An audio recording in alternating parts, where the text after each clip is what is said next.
तो hello everyone, स्वागत है आप सभी का हमारे इस यूट्यूब चैनल पर।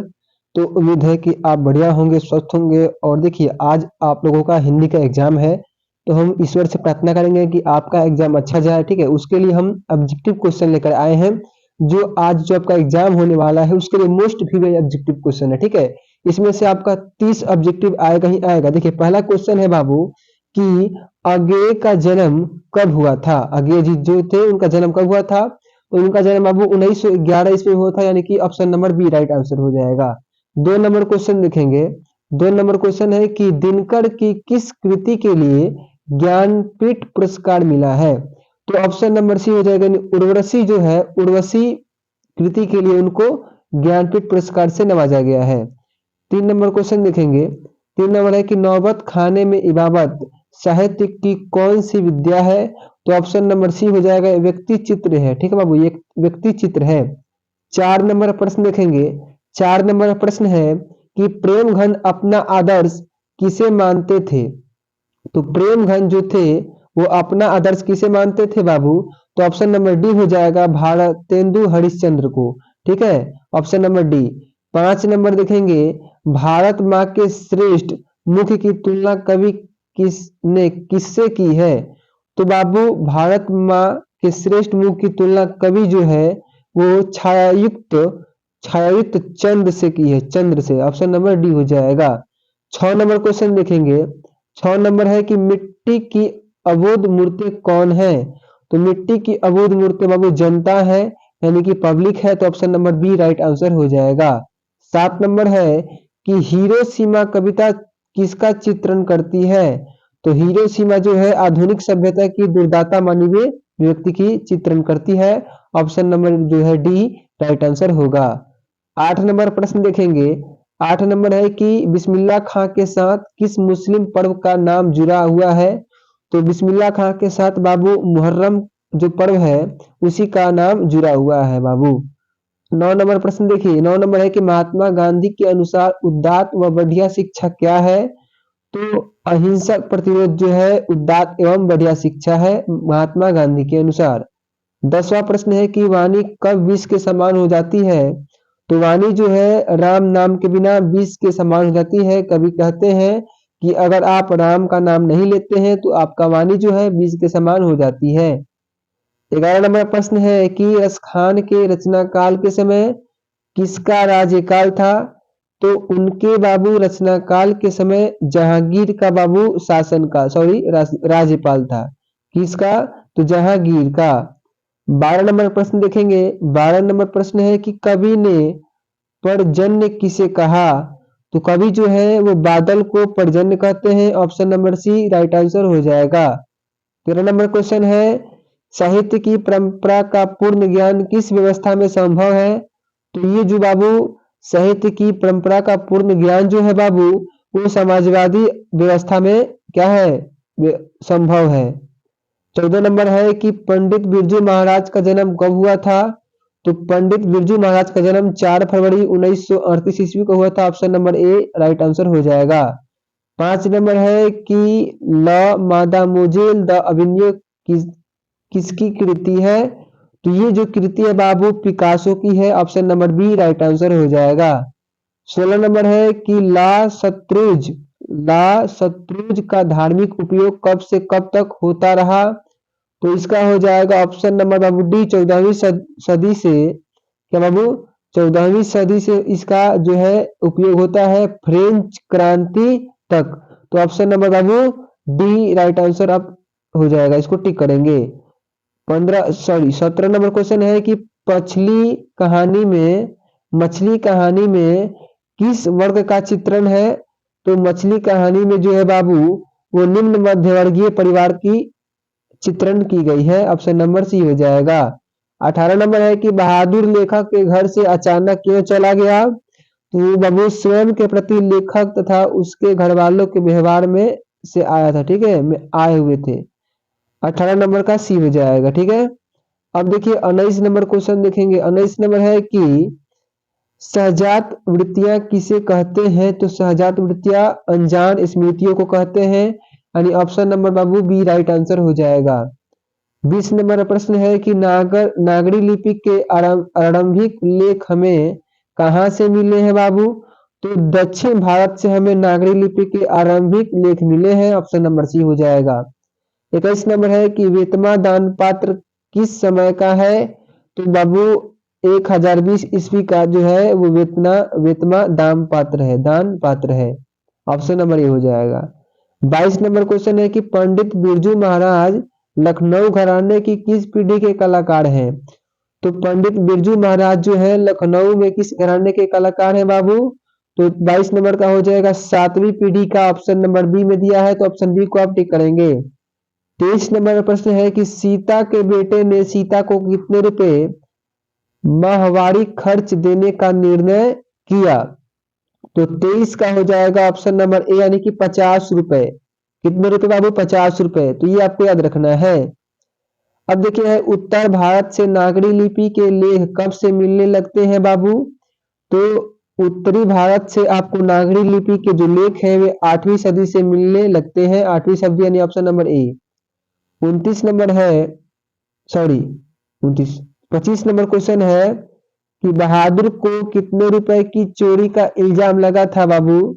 तो बहादुर को जो है 11 रुपए चोरी का इल्जाम लगाया गया था, ठीक है। 26 नंबर है कि बुढ़ापा में कौन सा प्रत्यय है?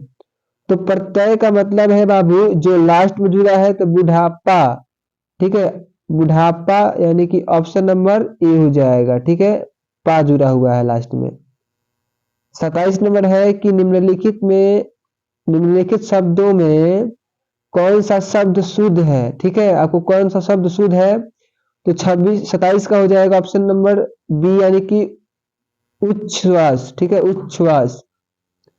अब देखेंगे 28 नंबर क्वेश्चन है कि निम्नलिखित शब्दों में कौन सा शब्द शुद्ध है? ठीक है, तो 28 का हो जाएगा ऑप्शन नंबर ए यानी कि चरमोत्कर्ष। चरमोत्कर्ष जो है वो शुद्ध शब्द है। 29 नंबर देखेंगे, 29 नंबर है कि निम्नलिखित वाक्यों में कौन सा वाक्य शुद्ध है?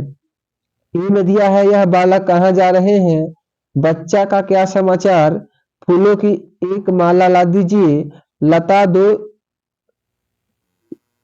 दो चिट्ठी लिखी। तो 29 का जो राइट आंसर होगा ऑप्शन नंबर सी हो जाएगा यानी कि फूलों की एक माला ला दीजिए, ऑप्शन नंबर ए हो जाएगा सी, ठीक है। अब देखते हैं 30 नंबर। 30 नंबर है कि अक्ल पर पत्थर पड़ना मुहावरे का सही अर्थ क्या है? तो जो ये शब्द है बुद्धि भ्रष्ट हो जाता है तो आदमी का जब तो इस शब्द का प्रयोग होता है यानी कि जब किसी व्यक्ति का बुद्धि भ्रष्ट हो जाता है तो अक्ल पर पत्थर पड़ना ये मुहावरा बोला जाता है। 31 नंबर क्वेश्चन है कि वर्ण कितने प्रकार के होते हैं? तो वर्ण बाबू आपको मालूम होगा कि 2 प्रकार के होते हैं, तो ऑप्शन नंबर ए इसका राइट आंसर हो जाएगा। 32 नंबर है कि स्वर्ण वर्णों की संख्या कितनी है? तो ऑप्शन नंबर ए हो जाएगा यानी कि 10 हो जाएगा, ठीक है, 10। अब देखेंगे 33 नंबर। 33 नंबर है कि व्यंजन वर्ण कितने हैं? तो 33 का हो जाएगा सी यानी कि 33 है, ठीक है, 33 का ऑप्शन नंबर हो जाएगा सी 33। 34 नंबर क्वेश्चन है कि क वर्ण उच्चारण स्थान क्या है? यानी क का उच्चारण स्थान क्या होगा? तो कंठ हो जाएगा, ऑप्शन नंबर बाबू डी हो जाएगा, option number D. 35 number question है कि स वर्ण का उच्चारण स्थान क्या है बाबू? तो 35 का हो जाएगा ए यानी कि तालु से हम इसका उच्चारण करते हैं, किसका? स का। अब देखिए 36 नंबर है छ और स वर्ण का उच्चारण स्थान है। आपको बताना है कि जो छ है और स है उसका उच्चारण स्थान क्या है? तो इसका हो जाएगा सी यानी कि तालु है, तालु से हम इसका उच्चारण करते हैं। 37 नंबर है कि म का उच्चारण स्थान क्या है? तो म सबको पता है कि म जो है वो नासिका के द्वारा बोला जाता है, ऑप्शन नंबर सी हो जाएगा। अब देखिए 38 नंबर की न का उच्चारण स्थान क्या है? तो न का हो जाएगा नासिका, इसका भी न म ये सब क्या है, नासिका के द्वारा इसका उच्चारण होता है।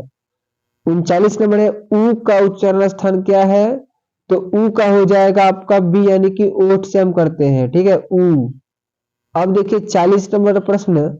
40 नंबर है कि हिंदी में वर्णों की कुल संख्या कितनी है बाबू? तो हिंदी में वर्णों की कुल संख्या 44 है, ऑप्शन नंबर बी हो जाएगा, ठीक है। अब देखिए 41 नंबर है कि अ का उच्चारण स्थान क्या है। तो अ का जो उच्चारण स्थान होगा कंठ हो जाएगा, ऑप्शन नंबर ए। 42 नंबर प्रश्न को देखते हैं, ल का उच्चारण स्थान क्या है। तो ल का हो जाएगा बाबू आपका दंत, यानी कि ऑप्शन नंबर ए। 43 नंबर प्रश्न को देखते हैं, 43 नंबर है ए, और ए का उच्चारण स्थान क्या है। तो 43 का हो जाएगा कंठ प्लस तालु, यानी ऑप्शन नंबर ए में। 44 नंबर प्रश्न है बाबू कि ड का उच्चारण स्थान क्या है। ठीक है, अंगा का उच्चारण स्थान क्या है। तो अंगा का उच्चारण स्थान हो जाएगा नासिका, ऑप्शन नंबर डी। तो ऑप्शन डी को आप टिक करेंगे। 45 नंबर है कि र का उच्चारण स्थान क्या है। तो र का उच्चारण स्थान है बाबू मुर्दा, यानी ऑप्शन नंबर डी। अब देखिए 46 नंबर है कि ये है, इसको हम पिटकट्टा सा कहते हैं। तो ये जो बाबू भोजपुरी भाषा में इसको कहते हैं पिटकट्टा सा, का उच्चारण स्थान क्या है बाबू। तो ऑप्शन नंबर बी हो जाएगा इसका मुर्दा। ठीक है, मुर्दा। 47 नंबर है ई, और ई का हर्षई और दीर्घई वर्ण का उच्चारण स्थान क्या है बाबू।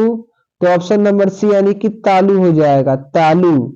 48 नंबर क्वेश्चन है प और व का उच्चारण स्थान। तो प आपको मालूम होगा कि दंत से होता है, और व ओठ से होता है, ऑप्शन नंबर ए हो जाएगा। अब देखिए 49 नंबर, सूरदास शब्द कौन सी संज्ञा है। तो सूरदास बाबू किसी व्यक्ति की पहचान हो रही है, ऑप्शन नंबर ए इसका राइट आंसर हो जाएगा। 50 नंबर प्रश्न देखेंगे, 50 नंबर है कि स्थिर कौन सी संज्ञा है। तो ऑप्शन नंबर बी हो जाएगा, यानी कि भाववाचक संज्ञा है, इससे भाव का बोध हो रहा है। 51 नंबर है कि निराला की साहित्य साधना के रचनाकार हैं। निराला की साहित्य साधना जो है उसके रचनाकार कौन है बाबू। तो इसके रचनाकार है रामविलास शर्मा, यानी ऑप्शन नंबर डी हो जाएगा। ठीक है, अब देखेंगे बाबू हम 52 नंबर क्वेश्चन। 52 नंबर है कि रामायण की रचना किस भाषा में है। तो आप सभी को मालूम होगा कि रामायण की रचना जो है वो संस्कृत भाषा में रचित है, option number A. 53 number question है कि अमरकांत लिखित कहानी का नाम क्या है। तो अमरकांत जो लिखित कहानी है उसका नाम है बाबू बहादुर, ऑप्शन नंबर डी। अब देखिए 54 नंबर क्वेश्चन कि बहादुर का बाप यानी पिता कहाँ मारा गया था।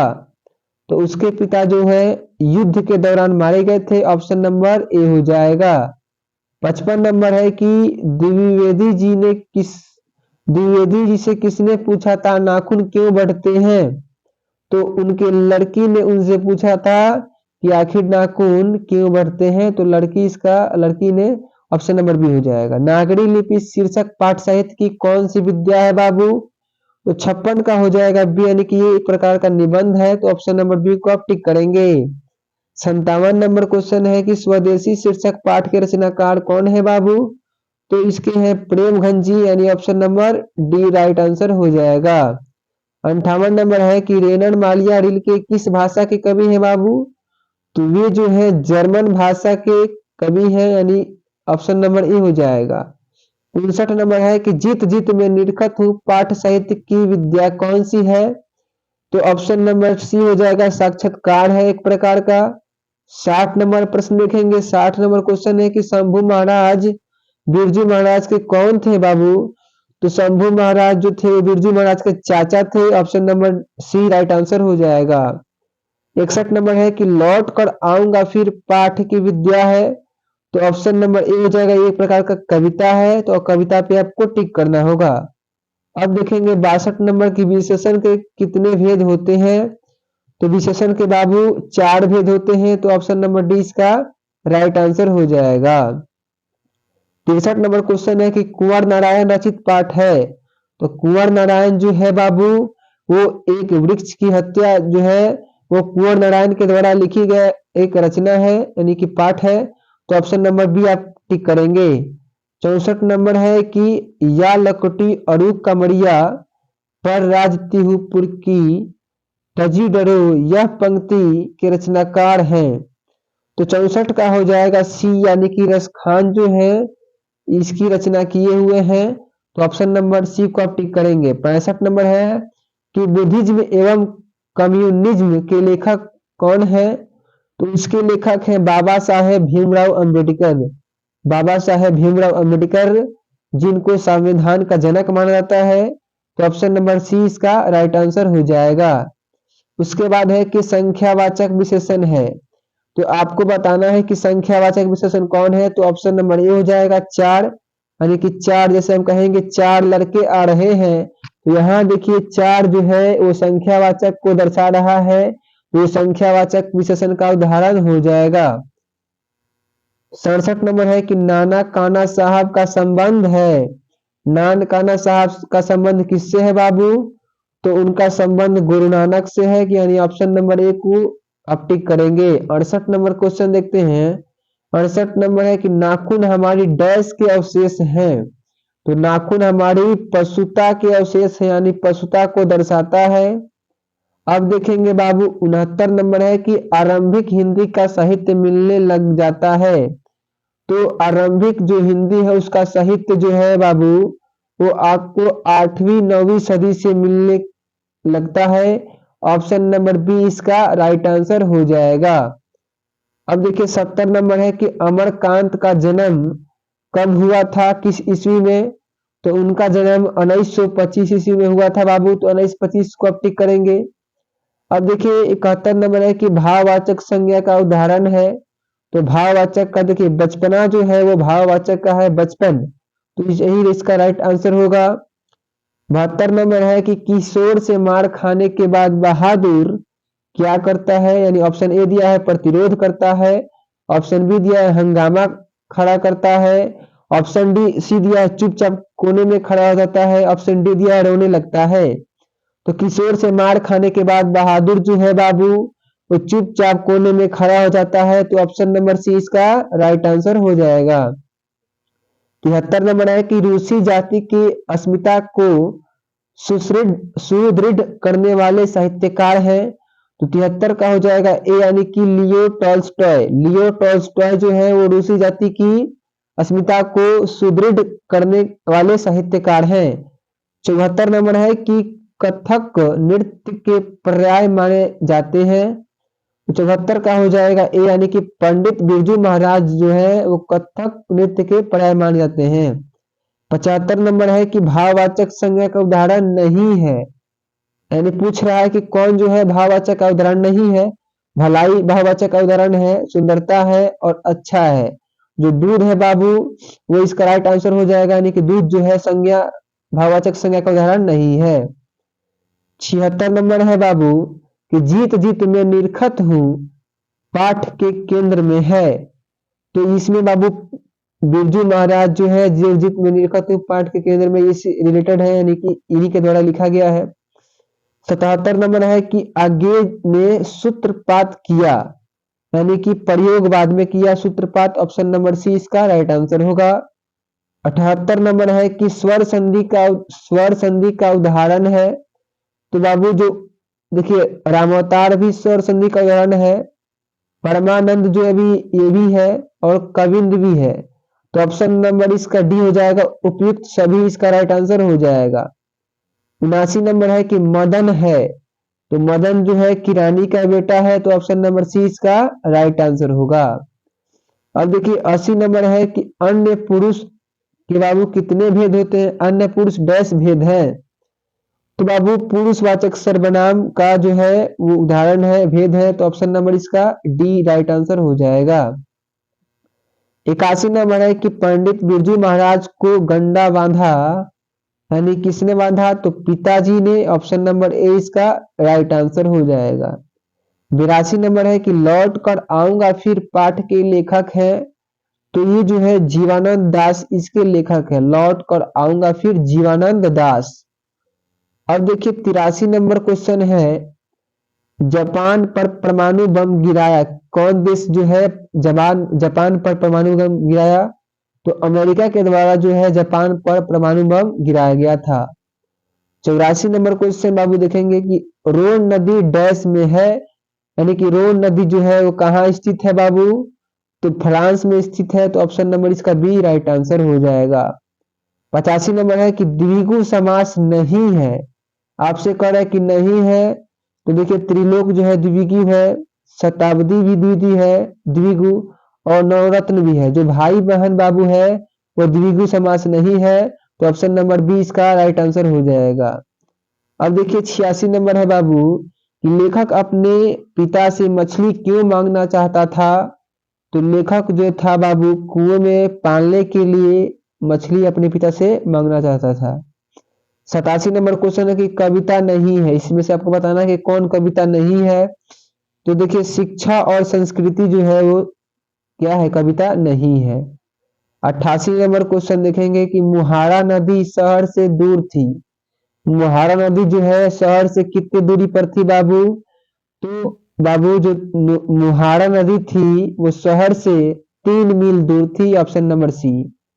89 नंबर क्वेश्चन की राजदूत में है, तो राजदूत में कौन है? तो तत्पुरुष समास है। तो ऑप्शन नंबर ए आपका राइट आंसर होगा। 90 नंबर क्वेश्चन है कि अविन्यो डैश नदी के किनारे अवस्थित है। अविन्यो डैश नदी के किनारे अवस्थित है। तो अविन्यो जो है बाबू वो रोन नदी के किनारे स्थित है, रोन। 91 नंबर क्वेश्चन है कि गिरधर लाल है, तो गिरधर लाल जो है बाबू मदन का पिता है। तो ऑप्शन नंबर इसका सी राइट आंसर होगा। 92 नंबर क्वेश्चन है कि संतु डैश के मारे कांप रहा था। संतु जो है क्यों कांप रहा था बाबू? तो ठंड के चलते वो कांप रहा था। 93 नंबर क्वेश्चन कि बहुब्रीहि समास में यानी कि क्या होता है? पूर्व पद प्रधान होता है कि उत्तर पद प्रधान होता है, कि दोनों पद प्रधान होते हैं, या कोई पद प्रधान नहीं होता? तो 93 नंबर का हो जाएगा ऑप्शन नंबर डी, यानी कि इसमें कोई भी पद प्रधान नहीं होता है। 94 नंबर क्वेश्चन है कि मैक्स मुलर के अनुसार सर्वाविध संपदा और प्राकृतिक सौंदर्य से परिपूर्ण देश है। आपको बताना है कि कौन जो देश है वो सर्वाविध संपदा और प्राकृतिक सौंदर्य से परिपूर्ण है। तो 94 का हो जाएगा ऑप्शन नंबर बी, यानी कि अमेरिका जो है बाबू वो बाबू प्राकृतिक सौंदर्य से परिपूर्ण है। 95 नंबर क्वेश्चन है कि कमरुद्दीन का जन्म कहाँ हुआ था? तो कमरुद्दीन का जन्म बाबू बिहार राज्य में हुआ था। Option number B right answer होगा। 96 नंबर है कि व्यंजन संधि का उदाहरण नहीं है। तो पुनः जन्म जो है, पुनः जन्म, यही जो है व्यंजन संधि का उदाहरण नहीं है। 97 नंबर क्वेश्चन 97 नंबर क्वेश्चन है बिस्मिल्लाह खां के परदादा उस्ताद सलार हुसैन खां कहाँ के निवासी थे बाबू? तो बाबू डुमरांव जो है वो बिहार में स्थित है, डुमरांव। तो इसी जिले के ये निवासी थे। अब है 98 नंबर, मछली कहानी के लेखक कौन है? तो मछली कहानी के लेखक हैं हमारे विनोद कुमार शुक्ल जी। तो option number D right answer होगा।